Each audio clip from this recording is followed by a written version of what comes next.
back to Wichita's Biz That Is with Pete Schrefferman. I'm Tim Witzman, president of the Wichita Independent Business Association.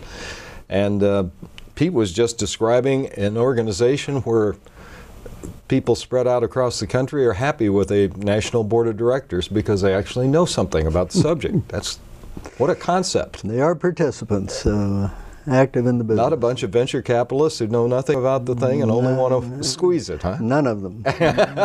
None of them.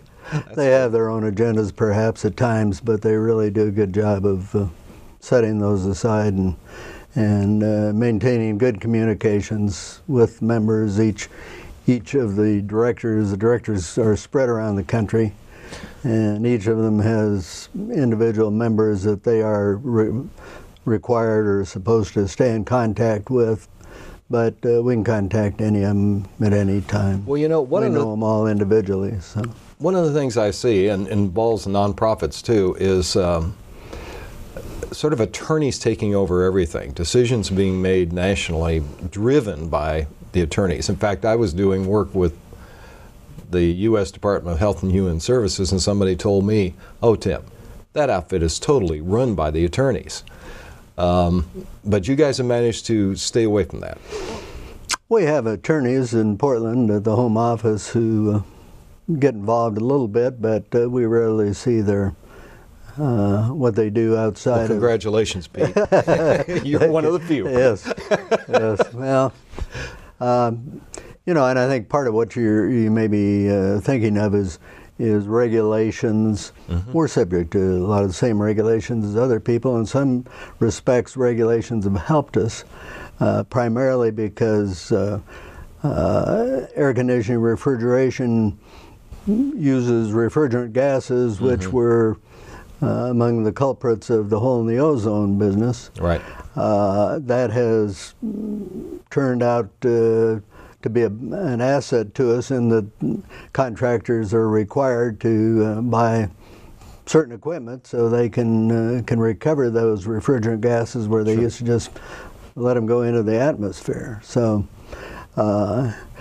it's perhaps given us a little bit more business, but and everybody has to live with it. We're dealing right now with, and we don't get involved directly. We could if we wanted, but there's also a national organization of wholesalers that our company is very involved with, but they deal with the political people, but there's a lot of regulation being enacted which increases the requirements for efficiency of furnaces and air conditioners. And it's good, but it creates a lot of problems in that people have to, you know, if you have inventory and all of a sudden they say, well, you got to sell that inventory by X date, then that kind of disrupts the whole system because you're trying to figure out, you want to keep the product in stock for the customers, but you don't want to end up with it sitting there when the government says you can't sell it anymore. So. Right. Well, we live in a manufacturing community, and that means ups and downs a lot. But your business apparently doesn't have a lot of that. You know, we're a little bit, the economy will affect us a little bit, but the big thing that affects us is the weather, because even if the economy may be down, if it's 105 degrees out and your air conditioner isn't working, you're going to get it fixed. So we're still selling the replacement parts. So a lot more steady. Yeah, a lot more steady. This past summer, everybody enjoyed nicer weather, but our sales were pretty flat because we didn't get a lot of those 100-degree days, and that's okay. We enjoy the weather as well, and we understand the cycles of that. So, but it's yeah. You've been very involved, not only with WIBA, but let's start there.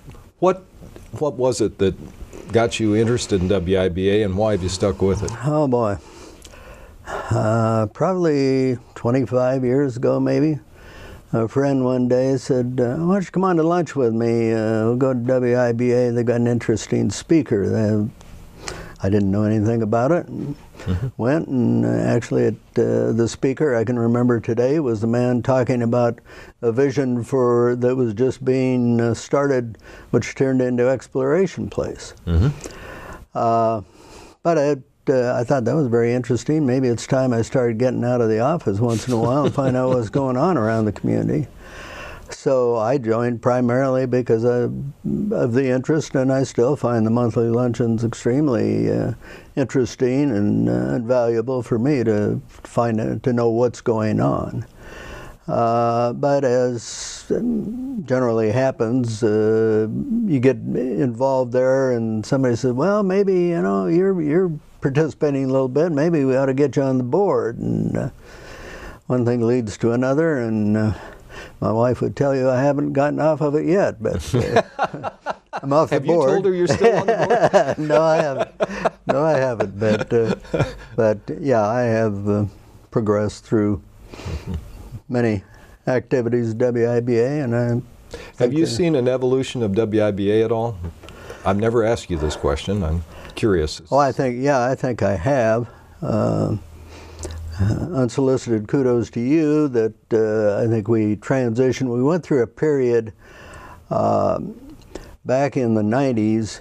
WIBA had a very good health insurance program for any business person.